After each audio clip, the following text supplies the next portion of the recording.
দর্শক সাফ জয়ী ৩ নারী ফুটবলারকে রাঙামাটিতে সংবর্ধনা দিচ্ছেন জেলা প্রশাসক। সেখানে আছেন আমাদের সহকর্মী ফাতেমা জান্নাত মুমু। সরাসরি যুক্ত হচ্ছি তার সাথে। মুমু, সংবর্ধনা কখন শুরু হয়েছে একটু জানাবেন, আর এখন কি আনুষ্ঠানিকতা চলছে, ফুটবলাররা কি বলছেন, অনুভূতি কেমন? অসংখ্য ধন্যবাদ। আমি আছি এখন রাঙামাটি নারী স্টেডিয়ামে। সকাল ৮টায় রাঙামাটির ঘাগড়া ইউনিয়ন থেকে তাদেরকে খোলা বাস করে নিয়ে আসা হয় এবং পুরো রাঙামাটি শহর ঘোরানো হয় রূপনা, ঋতুপর্ণা, মনিকা চাকমাকে এবং রাঙামাটি রিজন এবং জেলা প্রশাসক সহ বিভিন্ন সংগঠনের পক্ষ থেকে কিন্তু তাদেরকে নগদ অর্থ এবং বিভিন্ন ক্রেস প্রদান করেন এবং তাদেরকে সংবর্ধনা জানান রাঙামাটি প্রশাসনের বিভিন্ন কর্মকর্তা এবং বিভিন্ন স্তরের পাহাড়ি বাঙালি মানুষ কিন্তু একটা উৎসবের নগরীতে পরিণত হয়েছে। রূপনা, ঋতুপর্ণা চাকমাদের সংবর্ধনা দেওয়ার জন্য তারা খুবই আনন্দিত এবং বলছে রাঙামাটির মেয়ে হয়ে দেশের জন্য গৌরব অর্জন করতে পেরে তারা খুবই আনন্দিত। আমার সাথে আছেন রাঙামাটি জেলা পরিষদের চেয়ারম্যান, আমরা তার সাথে একটু কথা বলতে চাই। রূপনা, ঋতুপর্ণা চাকমাকে সংবর্ধনা কেমন লাগছে? খুবই ভালো লাগছে। আমাদের সোনার কন্যারা আমাদের জন্য পুরস্কার নিয়েছে, তারা সাব গেমে উইন করেছে। আমি তাদেরকে আশীর্বাদ করি তারা যেন ভবিষ্যতে আরো সুন্দর সুন্দর খেলা উপহার দিয়ে আমাদেরকে জিতিয়ে নিয়ে আসে। আমি এই জন্য ধন্যবাদ মনে করছি। অসংখ্য ধন্যবাদ। আয়োজন করেছেন তিনি রাঙামাটি জেলা প্রশাসক মোশাররফ হোসেন খান।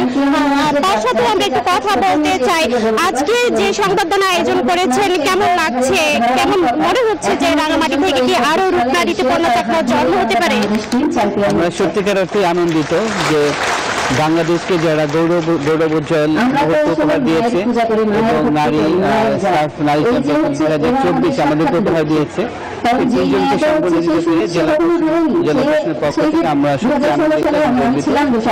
এই সংবর্ধনাটি একটি গণসংবর্ধনা। এখানে সকল বিভাগ, এখানে পুলিশ বিভাগ, জেলা পরিষদ, এখানে রিজিয়ন, এখানে পৌরসভা থেকে শুরু করে জেলা পর্যায়ে সকল রাজনৈতিক দল এবং যত সংগঠন আছে সকলে কিন্তু সংবর্ধনা দিয়েছে এবং সবাই অত্যন্ত আনন্দিত যে এই ধরনের সোনার কন্যা রাঙামাটিতে জন্মগ্রহণ করেছে।